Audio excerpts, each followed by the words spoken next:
Hello once again, Star Wars and unboxing fans. Welcome to another episode of Darthtuba's Star Wars Unboxing Show.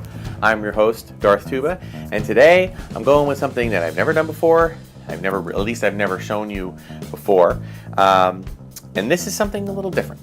But before I talk about this, it involves a little bit of a backstory. So, my family, have been involved with the retail business for most of their lives. I went into a different field, but I did do work in my high school and college years. I did help some of them out in their places of business. And one of my family members, a cousin, currently runs a Hallmark store. If you've ever been to a Hallmark store, you'll know that they have a lot of different things. In addition to Hallmark cards and gift wrap and little knick-knack gifts, there's also a lot of collectibles. They put a lot of different types of figurines and of all different types, precious moments and very special, different branded collectible items. Well, one item that's often found in Hallmark stores is an item called Department 56. Now, if you don't know what Department 56 is, if you ever have seen somebody's Christmas tree, if you go to somebody's house, and at the base of the Christmas tree, around the bottom of the tree, there's this little village. And it looks like a little old-time village, and all the houses light up, and there might be little figurines like walking in fake snow, and there might be some cars, and a lot of villages that all light up. That's what Department 56 is. It's a certain style of like ceramic, different buildings. And you can connect, and there's different themes. Like there's one that has just called Dickens Village, where you have all Charles Dickens inspired buildings. Or you have another one that might be Santa Claus Lane, which is like all these buildings around the North Pole. Or a typical town in the 50s. Or there's all different types. And as there are Star Wars collectors out there, there are Department 56 collectors, people who collect those things. And there have been, knockoffs and less expensive versions of that. If you go into anything, just go into a hardware store, like a big box store like Lowe's or Home Depot in the wintertime before Christmas, like from, basically November through the beginning of January. And you will see little villages all set up that you can purchase. Sometimes you can buy whole sets or just pieces. Anyway, so what do they put? I mean, a general thing would be kind of like a light-up village collection type of thing. Well, several years ago, a company, I believe it's called Hawthorn Village, which also made these kind of things, acquired the license to do Star Wars-themed villages. I know what you're thinking. I mean, what do you mean a Star Wars-themed village? Well, they've created a whole series of different little vignettes that are very similar to those Department 56 ideas, only instead of it being just an old-timey village, it's a Star Wars scene. And they usually included one or two figurines with it, and it was one of those things where you would actually mail away, and they'd send you, you send away for it, and they would send it to you once every month or once every 2 months. So I received one of them in the mail. Now, I've been collecting these for a couple of years. For a while, I put them under my tree at the holidays, and then more recently, I've kept them all out all year in our collection. So they've come up with a whole bunch of village scenes, and then when they kind of exhausted all of those, maybe about a dozen or so, 10, maybe not a dozen, maybe like between 5 and 10, they then started doing like vehicles. So this one, let's take a look at what this one is. It's a little bit of a complex thing. I will say this, it's not of the same caliber of material as the Department 56. It's not really ceramic. The best thing I could describe it as is some sort of resin. It's like a resin of some sort. I said that twice, but you know what I mean. So, one good thing about it is that it is definitely not something that will break easily. In fact, I've actually dropped mine several times. And yes, it's possible for it to shatter or for pieces of it to fall off. But it won't. If you dropped a Department 56 piece on the floor, it generally would shatter into a bunch of different pieces. Whereas this, not so much. Okay, so here's what we got here. This is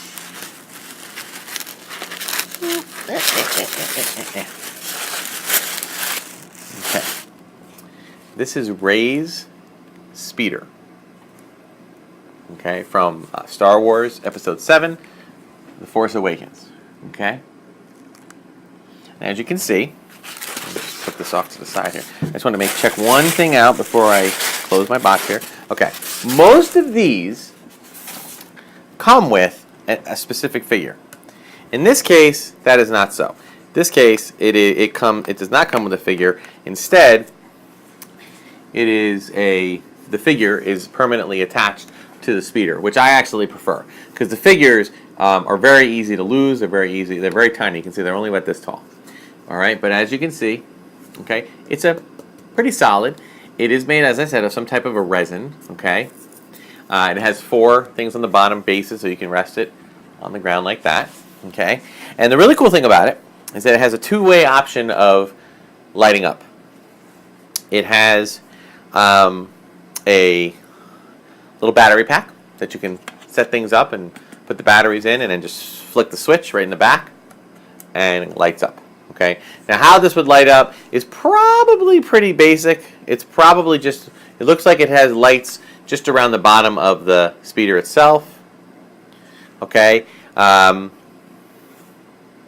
So the light up part of it, I mean, I'll be honest with you, it's not as impressive as like the ceramic villages. I think part of it is just because the ceramic villages are they're typically hollow, and they have lots of, the windows are all hollowed or all opened up, so when you put a light on, it lights up the whole thing, and it looks really nice. These don't really have that much of a feature.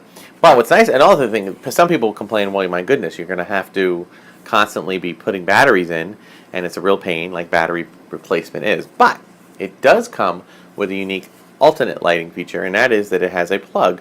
It doesn't come with a plug, but you can go to Michael's or any place around the holidays and get usually a 3-for-pack that will actually fit into this, and then you can kind of attach them to an extension cord or a surge protector and light them all up. So that is Ray's speeder, and what I'm going to do is at the conclusion of this video in a few moments, I'm going to actually run my camera above my head. It's kind of, you can't really see it, but in the space, well, I guess, where are we? Boom, boom, boom. Yeah, in the space just above here, I have all of my other villages on display. Some of them are lit, some of them are not, because I don't have enough of the plugs to put them in. And I'll put this one up on display as well.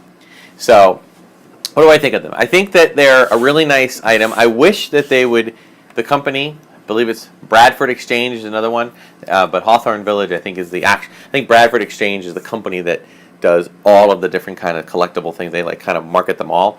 But Hawthorn Village, I want to say that is the I just want to make absolutely sure I'm giving you the right information. Yeah, Hawthorn Village is the one that actually does the specific Star Wars villages. As I said, they started off with a series of different environments, like maybe like Yoda's hut, a cave on Hoth, okay, those type of things. And Tatooine, a couple of them on Tatooine, Jabba's palace, those types of things. You'll see them. I'll show them to you at the end. But then after they've pretty much exhausted those, then they switched over to like scenes that included vehicles. So now that I see, this is my first Force Awakens one, so I'm tending to believe now that they're going to continue the practice. Because what happens is, with these types of things, this is kind of the old school way of doing things. It's almost like, it's funny, they talk about all these new subscription boxes. This is sort of like that. Like those Funko Pop subscription boxes I've done in earlier episodes. This is like that, but this is how things were done years ago. And that, prior to the internet, you would, usually you see a commercial on TV for something, and they would send you something in the mail, and then they would would continue to send every 2 months, and you can cancel any time. Well, canceling is a little tricky because you have to send the box back and pay for postage. But truth be told, they're not. They run. I think between $65 and $85.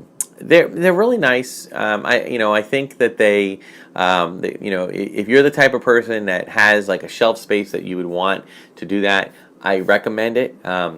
It is a cute, kind of a simple way to display. But if you're the kind of person that wants to collect everything, and I don't know how much, these are the kind of things that I can see me putting these up all together in an auction on eBay someday. Will that happen anytime soon? I don't know. We'll see. I'm also curious to see how long they'll run the collection for. because it's been, I think, at least three or 4 years. So 6, 12, 18. There's probably about 20 to 24 items in the collection. The other thing that this company did was a train set. And if I get a train set in the mail, I will open one up and show you on a future episode. But to be honest with you, the trains are, they do this for a lot of things. They're just standard, I forget which gauge, but they're about this big, okay, and they do trains, and they have essentially they're basically like passenger cars that are with a wraparound that has something to do with a character. I'm sure that they have them for every type of franchise. I'm sure they have them for DC or Marvel or Disney or anything else, or Star Trek. Okay, I'm sure they do a lot. I like the trains. I mean, my father collected trains, and I have a nostalgic attachment to trains, except for one little problem. When I got a series of cars and an engine and a caboose, I got the train tracks, and I put them all together, and I put it up around my Christmas tree, and I set up the trains, and I had my little thing to turn it on, and I turned it on, and they don't work. I don't know why. Maybe I'm doing something wrong, but I've played with trains in the past, and it was pretty simple. You plug them in, and they should work. But for some reason, these don't really want to run on the track. I mean, the wheels will move, but they don't want to move on the track. I just think that sometimes, the quality of the actual train unit is not as good. So I'm not sure what I'm going to do with that, if I'm going to keep that collection going or if I'm going to try something different. But this is Ray's Speeder as part of a little scene from Star Wars The Force Awakens.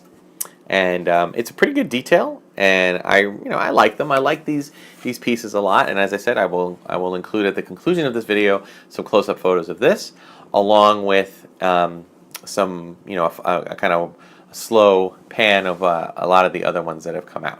And again, it's Hawthorn Village. You can look it up on the internet. I'm sure you'll be able to Google it and find it. I'm sure they're still releasing it. In fact, I think if anybody subscribes to the Insider magazine, they sometimes even have full-page ads for them. So that will do it for today's episode of the Darthtuba Star Wars Unboxing. And you can subscribe to my channel and like and share. Get the word out. I'd like to try to get some more subscribers, only because I think there are people that might enjoy this. I've heard a lot of people give me some good feedback on it, and I just want to get this out to as many people as who'd be interested. You can subscribe at Darthtuba, 2 words, on YouTube. You can follow me on Twitter at Darthtuba. And you can like the Darthtuba Star Wars Unboxing page on Facebook, and you can email me at darthtuba77@gmail.com. So once again, thank you very much, and may the Force be with you.